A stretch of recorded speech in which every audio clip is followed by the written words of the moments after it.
Hi there, welcome to the first video in a series I'm calling Transgender Truths. This series of videos is different. I'll still be making my videos of my life and my medical transition, but this series of videos is very much around sharing information.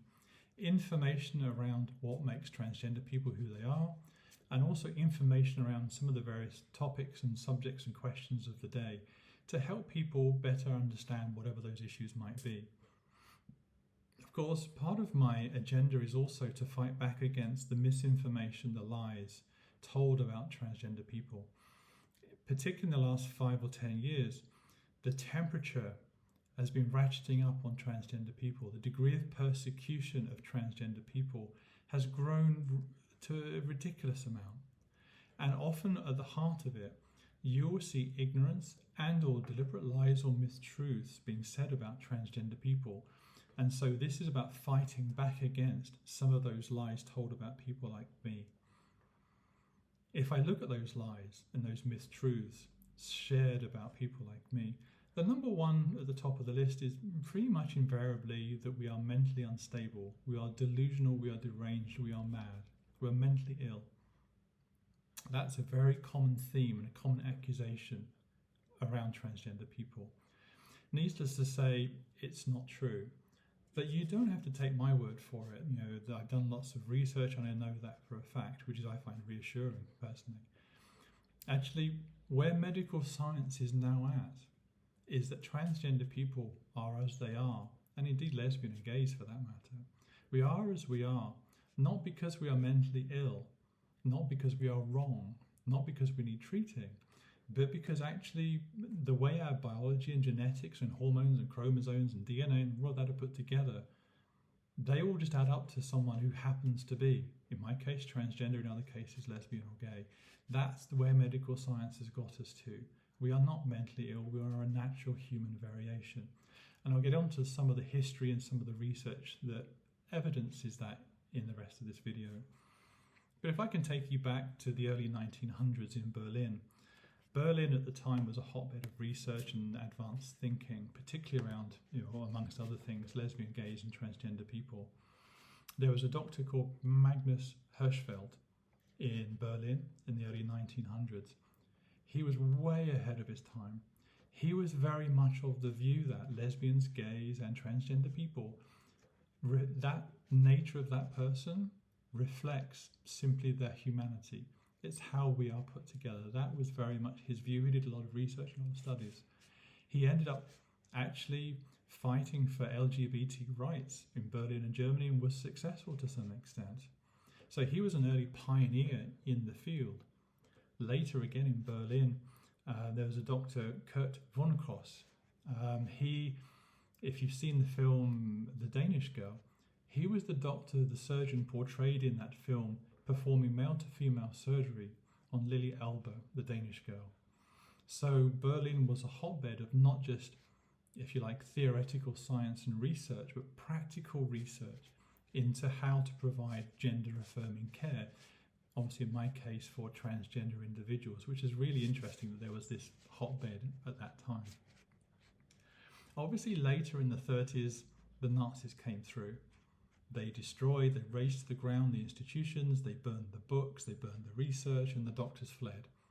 So that was a major setback, not just for transgender people, but also for lesbians and gays as well.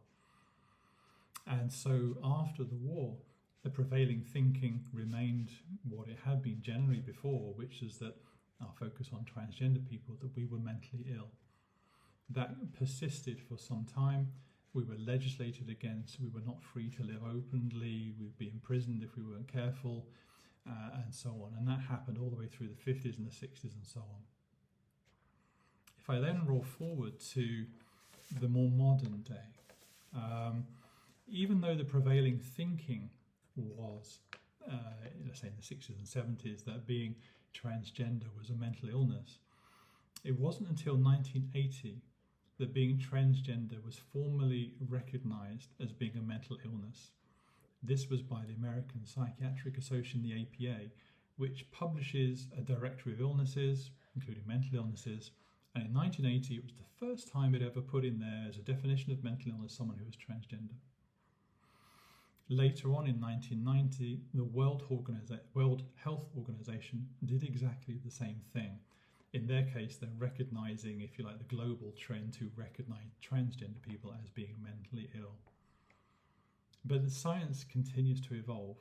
Science continues to develop understanding. And so, whilst in 1990 and at the end of the 2000s, those definitions of mental illness, transgender people being mentally ill, remained in those directories of illnesses. If we roll forward to 2013, at that point in time, the APA said, no, transgender people, not mentally ill, and they removed that diagnosis of transgender being mentally ill.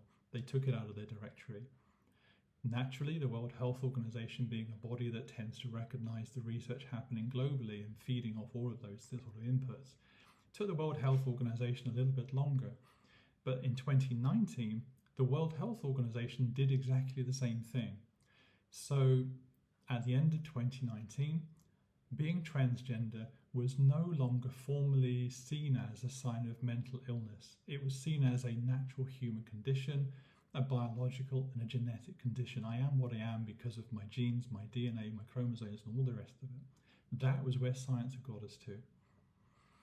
There is a complication. If you look in those directories of illnesses, you will still find one thing, which is called gender dysphoria. Gender dysphoria is a thing that people who continue to accuse transgender people of being mentally ill, they latch onto this thing as being evidence that we must be mad. Well, firstly, not every transgender person has gender dysphoria. Secondly, what actually is gender dysphoria?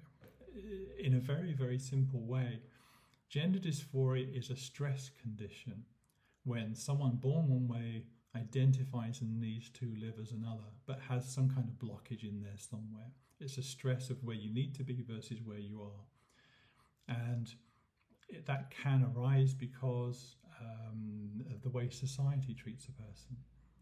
That can arise because of the fact that quite often when a transgender person realizes who they are, their family kicks them out.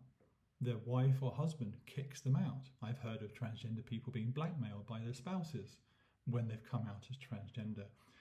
Not surprising, those sorts of things lead to gender dysphoria.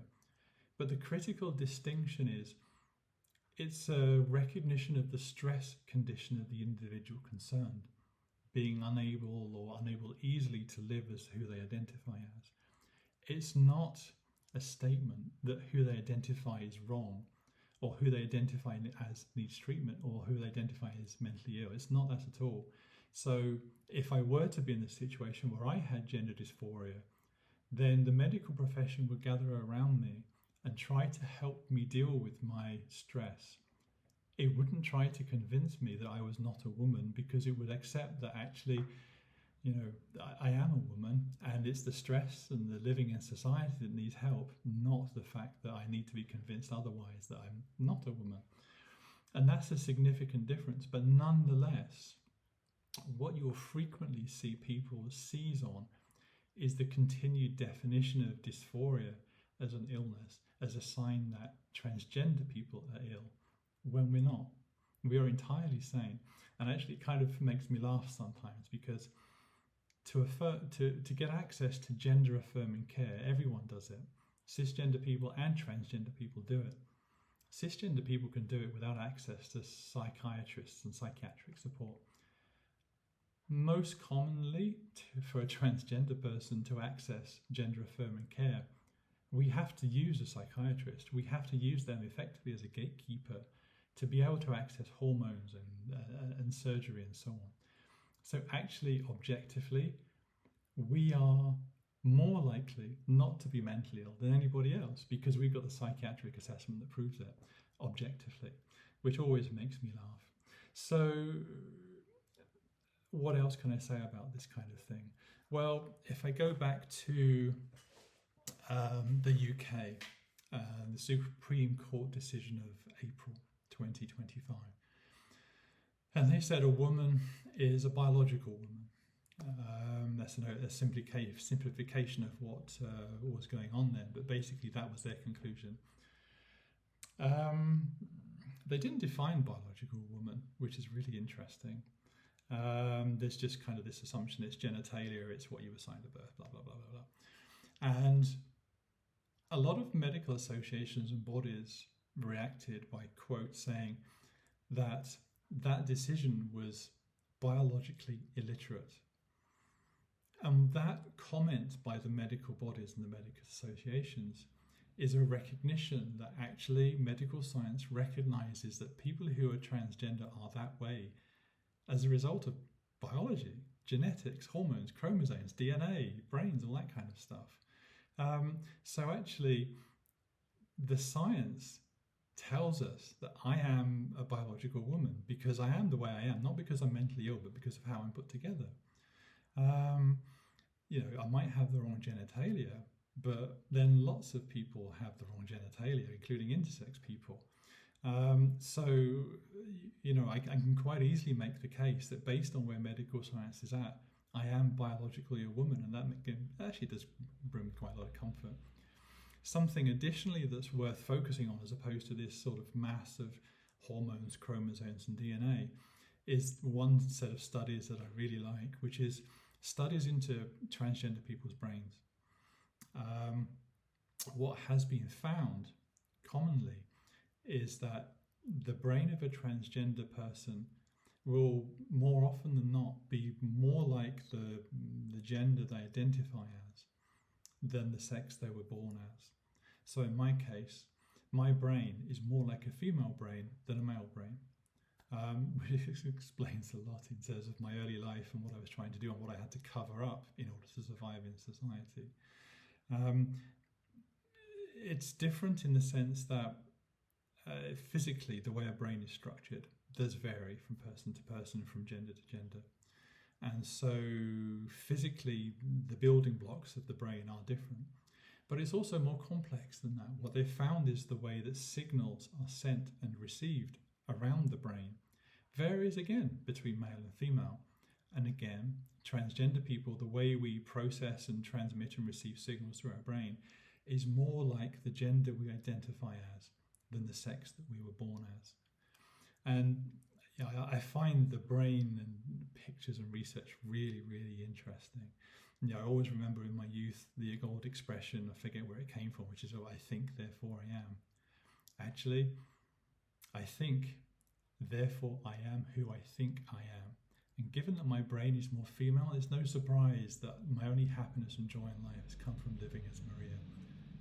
Anyway, that's probably all I've got to share with you for now. I hope I've helped you understand some of the reality of transgender people, that we are who we are for biological and genetic reasons, that we are not mentally ill, and indeed to understand one or two things that the abusers seize on to keep telling us that we are mentally ill when we are not, because they are ignoring the raft and the vast evidence of scientific research that confirms we are who we are. We're just a natural human variation. I hope that's been useful. I'll finish now. Peace and love as always. You take care. Bye now. Look after yourselves.